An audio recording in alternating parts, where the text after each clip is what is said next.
আসসালামু আলাইকুম ভিউয়ার্স, আশা করি সকলে ভালো আছেন। আজকের যে বাড়ির ডিজাইনটি আপনাদেরকে দেখাচ্ছি, এই বাড়িটি বর্তমান সময়ে কমপ্লিট করতে হলে কত টাকা খরচ হবে এবং বাড়িটি কিভাবে করা হয়েছে, এ টু জেড বিস্তারিত বিষয়গুলো জানতে ভিডিওটি না টেনে সম্পূর্ণ দেখার অনুরোধ রইল। এবং যদি আপনি আমার চ্যানেলে নতুন হয়ে থাকেন তো চ্যানেলটি সাবস্ক্রাইব করে পাশে থাকা বেল বাটনটি অন করে রাখবেন। নতুন নতুন ভিডিওর নোটিফিকেশন আপনার কাছে পৌঁছে যাবে। এবং যদি নিয়মিত সদস্য হয়ে থাকেন আমার চ্যানেলের তো অনেক অনেক ধন্যবাদ। তো বাড়িটি করা হয়েছে ব্রিক ফাউন্ডেশনের একতলা বাড়ি, অর্থাৎ সম্পূর্ণ ইটের গাঁথুনি দিয়ে একতলা বাড়ি করার প্রসেসিং এবং সিস্টেমগুলো এই ভিডিওর মাধ্যমে জানতে পারবেন। তো এখানে রয়েছে 3টি বেডরুম, একটি ড্রয়িং রুম এবং 2টি টয়লেট। তো সবকিছু মিলিয়ে বাড়িটি করা হয়েছে 1002 স্কোয়ার ফিটের। তো এই বাড়িটি করার জন্য এখানে সিসি ঢালাই করে ফাউন্ডেশনটি করা হয়েছে 25 ইঞ্চি, অর্থাৎ মাটির নিচেই 2 ফিট মাটির গভীরতা থেকে 25 ইঞ্চি সিসি ঢালাই করে, 2টি 20 ইঞ্চি গাঁথুনি করে এবং 2টি 15 ইঞ্চি গাঁথুনি ফ্লোর লেভেল পর্যন্ত 10 ইঞ্চি গাঁথুনি করা হয়েছে। ফ্লোরের উপর করা হয়েছে ড্যাম্প প্রুফ। তো এভাবে করে গাঁথুনিগুলো শেষ করা হয়েছে এবং এখানে 7 ফিট হাইটে লিন্টন করা হয়েছে।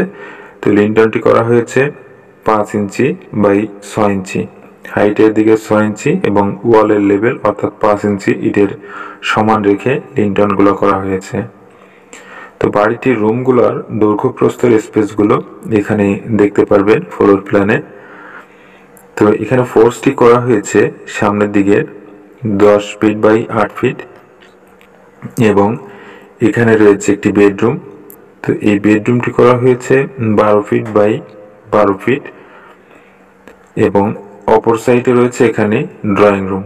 তো ড্রয়িং রুমটিও করা হয়েছে 12 ফিট বাই 12 ফিট। এখানে রয়েছে এই বেডরুমটির সঙ্গে অ্যাটাচড একটি টয়লেট। এটি রয়েছে 5 feet by 4 feet, 5 feet 4 inch by 7 feet এবং এখানে একটি টয়লেট রয়েছে 6 ফিট 3 ইঞ্চি বাই 7 ফিট। এখানে রয়েছে আরেকটি বেডরুম 12 ফিট বাই 12 ফিট এবং এখানে মাঝের দিকে যে স্পেসটি রয়েছে এটি রয়েছে 31 ফিট 10 ইঞ্চি বাই 5 ফিট।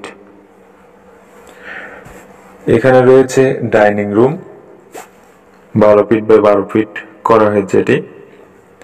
বাড়িটির পেছন সাইডে হবে কিচেন রুম। তো এখানে রয়েছে store room 12 feet by 7 feet. তো কিচেন রুম যেখানে করা হবে, তো কিচেন রুমটিতে ছাদ দেওয়া হবে না, যার কারণে ডাইনিং রুমটি এখানে করে রাখা হয়েছে। কিচেন রুম বাইরে করা হবে টিন শেড করে। তো এখানে বাড়ির দৈর্ঘ্য প্রস্থ রয়েছে, এদিকটায় রয়েছে 30 ফিট 8 ইঞ্চি এবং এদিকটায় রয়েছে 32 ফিট 8 ইঞ্চি।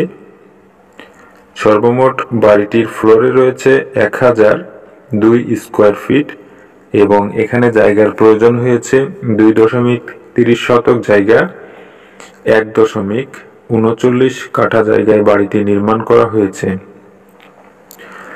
তো ভিউয়ার্স, এখানে যে ছাদটি দেখতে পেয়েছেন, ছাদটি করা হয়েছে ফ্লোর থেকে ছাদের দূরত্ব অর্থাৎ হাইট রয়েছে 10 ফিট।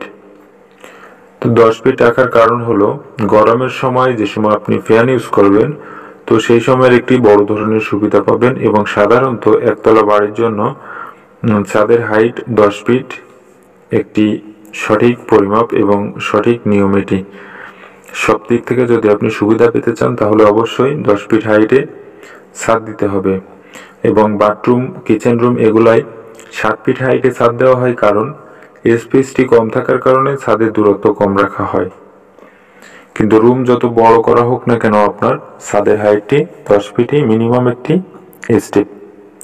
তো বর্তমান সময়ে আপনার এভাবে বাড়ি করতে হলে এবং এখানে যে দৈর্ঘ্য প্রস্থের হিসাব দেখতে পেয়েছেন, এই হিসাবে বাড়ি করতে হলে খরচ হবে 11 থেকে 11.5 লক্ষ টাকা, অর্থাৎ 11,50,000 টাকার মতো। তো ভিউয়ার্স, ভিডিওটি যদি আপনার ভালো লাগে তো লাইক কমেন্ট শেয়ার করতে ভুলবেন না। তো ধন্যবাদ সম্পূর্ণ ভিডিওটি দেখার জন্য। ভালো থাকবেন, সুস্থ থাকবেন। আসসালামু আলাইকুম।